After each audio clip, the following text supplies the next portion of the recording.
तो देखिए, बिहार में एनडीए की बम्पर जीत हुई है और पिछले सारे रिकॉर्ड्स इस बार एनडीए गठबंधन ने तोड़ दिए हैं।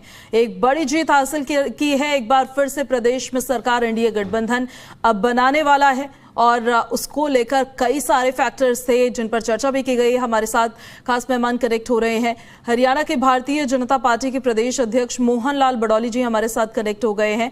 सर, बहुत बहुत स्वागत है आपका। पहले तो बहुत बधाई जी न्यूज के आपको। दर्शकों को भी बहुत बहुत बधाई। देश के लोकप्रिय प्रधानमंत्री नरेंद्र मोदी जी के मार्गदर्शन में, देश के प्रधानमंत्री नरेंद्र मोदी जी की सरकार की नीतियों पर जो बिहार की जनता ने एक बड़ा मैंडेट देने का काम किया है और लोकतंत्र को मजबूत करने का काम किया है। आज लोकसभा चुनाव के बाद जो भी चुनाव, हरियाणा हो, महाराष्ट्र हो, दिल्ली हो और अब बिहार, चारों प्रांतों में बम्पर जीत देश के प्रधानमंत्री नरेंद्र मोदी जी की विश्वास पर जनता ने जो मोहर लगाने का काम किया है, मैं पूरे बिहार की जनता का बहुत बहुत धन्यवाद करता हूँ। बिल्कुल, खुशी की लहर तो बहुत होगी एनडीए गठबंधन में, क्योंकि अब सरकार अगले 5 साल और चलाने वाले हैं। लेकिन सर, क्या आप रीजंस मानते हैं, वजह मानते हैं जिस वजह से एकदम विपक्ष का सुपड़ा साफ होता हुआ नजर आया? क्योंकि कई तरह के मुद्दों को उन्होंने भुनाने की कोशिश जरूर की, लेकिन बहुत बड़ा मैंडेट बिहार की जनता ने एनडीए को दे दिया। ये जिस प्रकार से विपक्ष ने झूठ की राजनीति को अपनाने का काम किया है, झूठ बोलना, जनता को गुमराह करना और जनता के हितों से जुड़े हुए मुद्दों की बात ना करते हुए कभी ईवीएम को दोषी ठहराना, कभी इलेक्शन कमीशन को दोषी ठहराना, और जिस प्रकार से पूरे इंडिया गठबंधन ने जो देश के प्रधानमंत्री नरेंद्र मोदी जी के बारे में जिस प्रकार की शब्दावली का प्रयोग किया, देश के प्रधानमंत्री नरेंद्र मोदी जी की स्वर्गीय माता जी के बारे में जिस प्रकार की शब्दावली का प्रयोग किया, और जिस प्रकार से छठ जैसे उत्सव को भी इंडिया गठबंधन के लोगों ने ड्रामा बताने का काम किया, बिहार की जनता की भावनाओं के साथ जो अनादर करने का काम इंडिया गठबंधन के नेताओं ने किया था, उसका जवाब इस 2025 के विधानसभा चुनाव में बिहार की जनता ने उसका जवाब दिया है। और बिहार में जंगल राज को देखा है, लंबे समय तक देखा है, फिर से जंगल राज बिहार में न आए, इस बात को ध्यान में रखते हुए और जातिवाद से भी ऊपर उठते हुए जातिवाद को भी तोड़ने का काम बिहार की जनता ने किया है, लोकतंत्र को मजबूत किया है। और वोट परसेंटेज, जो पोलिंग की वोट परसेंटेज भी ज्यादा रही, मैं पूरे बिहार की जनता का धन्यवाद करता हूँ। वोट चोरी का एक मुद्दा बड़ी जोर शोर से बडौली जी कांग्रेस पार्टी ने उठाया था, उसको लेकर हरियाणा में उन्होंने कितना प्रदर्शन किया।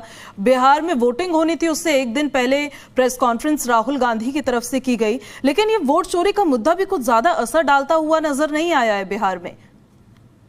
ये पूजा जी, जिस प्रकार से मैं उसी राय विधानसभा से विधायक रहा और यहीं से लोकसभा चुनाव भी लड़ा, और जिन वोटों को जिस प्रकार से एक झूठा नैरेटिव सेट करने के लिए और झूठ का प्रोपेगेंडा जिस प्रकार से बनाया, जिस ब्राजील मूल की जिस बहन का फोटो उन्होंने अपनी स्क्रीन पर दिखाने का जो एक ढोंग रचा था, और जब धरातल पर गए हैं, वो जो 22 अलग अलग बूथों पर गए हैं, एक्चुअल वोटर वहां मिले हैं, उनके पास आइडेंटिटी कार्ड एक्चुअल थे, निर्वाचन आयोग के द्वारा जारी किए गए वोटर कार्ड थे, और उन्होंने खुद से वोट डाला है। और राहुल गांधी ने पूरे देश के सामने, मीडिया के सामने जिस प्रकार का झूठ बोला कि वो 22 वोट डाल के गई है, और उस ब्राजील मूल की महिला ने बयान भी दिया है, 3 वीडियो उसकी आई है कि वो कभी भारत में आई नहीं। इस प्रकार से जो एक झूठा प्रोपेगेंडा करते हैं, उसका जवाब जनता जान चुकी है। जनता समझदार है और जनता लोकतंत्र में विश्वास रखती है, और राहुल गांधी और इंडिया गठबंधन के लोग हमेशा से ही झूठ का सहारा लेकर राजनीति करने का प्रयास करते हैं, जनता में भ्रम पैदा करने का प्रयास करते हैं। लेकिन आज देश की जनता विकास को पसंद करती है, देश की जनता प्रधानमंत्री नरेंद्र मोदी जी की नीतियों को पसंद करती जी। हैं। आज प्रधानमंत्री नरेंद्र मोदी जी की सरकार ने जो गरीब की कल्याण की योजनाएं चलाने का काम किया है और गरीब का हक गरीब के घर तक पहुंचाने का जो काम किया है, ये उस नीतियों की जीत है। प्रधानमंत्री मोदी जी के विश्वास की जीत है, भरोसे की जीत है। और इसलिए लगातार भारतीय जनता पार्टी जहां जहां भी चुनाव हो रहे हैं, भारतीय जनता पार्टी बड़े मैंडेट के साथ बिल्कुल एक सरकार में बड़ा वापसी कर मैंडेट रही है। बिहार में सर एनडीए गठबंधन को मिला है, भारतीय जनता पार्टी को मिला। और मुख्यमंत्री नायब सिंह सैनी भी खुद वहां प्रचार करने के लिए गए, कई विधानसभाओं में उन्होंने प्रचार किया है और जहां जहां प्रचार किया है वहां पर अच्छे खासे मार्जिन से बीजेपी के जो तमाम कैंडिडेट्स थे उन्होंने भी जीत हासिल की है। 9 विधानसभाओं में हमारे हरियाणा के मुख्यमंत्री नायब सिंह सैनी जी गए, 9 की 9 जीतने का काम किया है। 100% रिजल्ट आया है। और हरियाणा के जितने भी नेता बिहार चुनाव में गए थे, सभी सीटें जीतने का काम भारतीय जनता पार्टी के हरियाणा के कार्यकर्ताओं के माध्यम से हुआ। हाँ सर, एक और सवाल है मेरा आपसे। एसआईआर की प्रक्रिया चली थी बिहार में और अब बाकी स्टेट्स में भी चलने वाली है।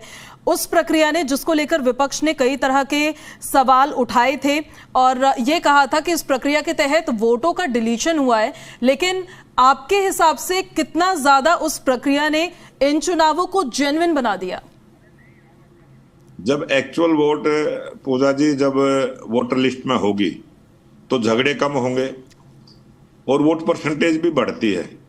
और जिस प्रकार से एसआईआर के माध्यम से जो डुप्लीकेट वोट थी, जो आज इस दुनिया में नहीं है, उनकी वोट कटी है, जो उस स्थान पर नहीं है उनकी वोट कटी है और नई वोट बनी है।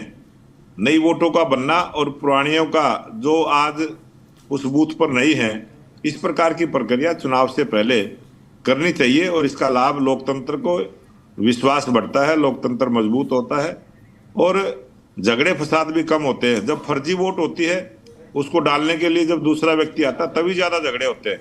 अगर एक्चुअल वोट रहेगी तो चुनाव भी स्मूथली ढंग से चलता है। सर ये भी जरा बताइए, आरजेडी का परफॉर्मेंस जो है वो तो बहुत ही खराब इस बार नजर आया है। पिछले चुनावों के मुताबिक उनके सीट्स बहुत ज्यादा कम हो गई है, जेडीयू की काफी ज्यादा बढ़ गई। उसके पीछे क्या कारण आप मानते हैं? उनका जो पीछे का राज और जिस प्रकार के उनकी शब्दावली, जिस प्रकार से उन्होंने इलेक्शन कैंपेन के समय जो बेतुकी बातें करी, जो झूठ बोलने का प्रयास किया, ये चीज फ्री में देंगे, ये चीज फ्री में देंगे, लोगों को उनकी कोई भी बात में सच्चाई नजर नहीं आई। और झूठ थोड़ी बहुत चलती है, झूठ लंबी नहीं चलती है। झूठ का सहारा लेके जिस प्रकार से इंडिया गठबंधन ने इस चुनाव में अपना झूठा प्रोपेगेंडा फैलाने का प्रयास किया है, ये उसी का परिणाम है कि बिहार की जनता ने उनको नकारने का काम किया है। कांग्रेस की स्थिति पर भी मैं चाहूंगी कि आप अपना रिएक्शन दें, क्योंकि ये कहा यह जा रहा था कि गठबंधन आरजेडी ने कांग्रेस के साथ किया तो उनको भी इससे नुकसान हो गया है काफी। अभी जिस प्रकार से राहुल गांधी जी की बयानबाजी है और जिस प्रकार का उनका आचरण है, जिस प्रकार की उनकी सोच है, ये उसी का परिणाम है कि कांग्रेस राहुल गांधी के नेतृत्व में अपने आप से समस्या खत्म हो जाएगी। किसी को कुछ करने की जरूरत नहीं है। राहुल गांधी के नेतृत्व में कांग्रेस का सफाया होना तय है। एक चीज और भी सर देखने को मिली कि जो कोर वोट बैंक पहले आरजेडी का हुआ करता था, यादव मुस्लिम वोट बैंक, वो भी उनके साथ जाता हुआ इस बार नजर नहीं आया है और जातिगत समीकरणों से अलग हटके भी बिहार की जनता ने वोट किया है। मैंने आपको अभी बताया है कि बिहार की जनता का मैं धन्यवाद करता हूं। उन्होंने जातिवाद से ऊपर उठकर देश के विकास को वोट दिया है। प्रधानमंत्री नरेंद्र मोदी जी के विश्वास को वोट दिया है। प्रधानमंत्री नरेंद्र मोदी की हर बात पर भरोसा करते हुए वोट दिया है और जातिवाद से ऊपर उठते हुए अपने देश की विकास को प्राथमिकता दी है। इसलिए बम्पर जीत एनडीए गठबंधन की हुई है।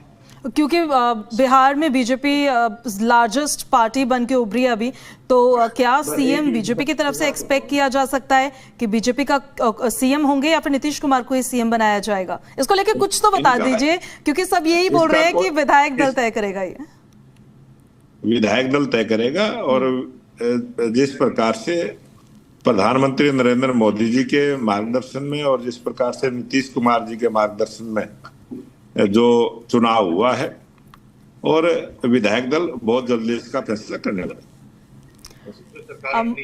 मोहनलाल बडौली जी बहुत बहुत शुक्रिया सर आपका, आप जुड़े हमारे साथ और इस विषय पर हमारे साथ आपने चर्चा की है। तो बिहार में एक बम्पर